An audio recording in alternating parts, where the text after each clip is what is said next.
Hello guys, welcome back to my channel. अनि I hope तपाईँ सन्चै हुनुहुन्छ होला। म पनि यहाँ सन्चै छु। म चाहिँ अहिले स्कुलबाट आइसकेको छु अनि खाना पनि खाएँ। त बाहिर आएको छु म। भोलि चाहिँ बिदा रहेछ, फेरि सरस्वती पूजाको बिदा छ गरे। त्यही हो अब हाम्रो यहाँ घरबेटीले चाहिँ गाई ल्याउनु भयो रहेछ पाल्नको लागि। गाई चाहिँ उतापट्टि साइड छ, ब्याक साइड म देखाइदिन्छु तपाईँहरू। गाई चाहिँ उयो अनि बाछी त्यहाँ छ। त्यही यो दुध खाने भनेर पाल्नु भएको रहेछ। गाईले चाहिँ अहिले घाँस खाँदैछ, लिएर आउनु भएको रहेछ घाँस। गाई चाहिँ म अहिले बजार जान छु, काम पऱ्यो। त्यही हो, अब बजारको हल्का भिडियो हालिदिन्छु अनि बजार जान लागेको छु अहिले चाहिँ। गाइज म चाहिँ यहाँ बनाउन आएको छु, त्यसको प्लास्टर बजेको त सक्छ होला।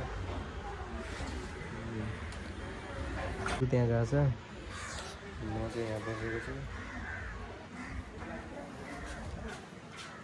यो अब एकछिनमा बन्छ, दिउँसो आउनु 1-2 बजीतिर, अहिलेसम्म भएको छैन 4 बजी। घर गएपछि भेट्छु, त्यही बजारको काम भनेर गएको थियो। गाइज म चाहिँ अब आइसकेँ जिल्लाको प्रशासन कार्यालयबाट। अनि हाम्रो सब भयो, त्यही लास्ट बनाउने त्यहाँ बन्द भएको रहेछ। अनि अब भोलि हुन्छ, भोलि जान्छौँ बनाउन, भोलि हुन्छ। गाइज म चाहिँ उहाँबाट आइसकेको थिएँ, अनि त्यो हुने भनेको भएन। अनि अब चाहिँ म भोलि हुन्छ। अनि अब चाहिँ म खाना खाइसकेँ, अनि खाना पनि खाइसकेँ।